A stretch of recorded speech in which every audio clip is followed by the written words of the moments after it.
شما امین؟ آره امین هم اینجا داره رانندگی میکنه. الان میام الان چرا بال میزن خاله من هم بعد اون وقت منو صبح دور کردی با اموات حرف بزنن چی؟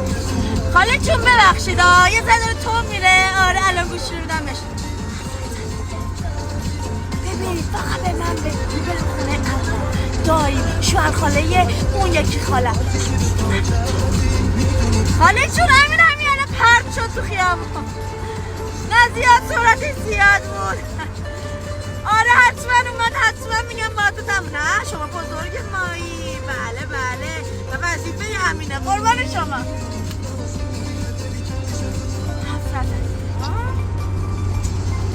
خدای من بزرگه. ببینم سکام که الان کرونه قصر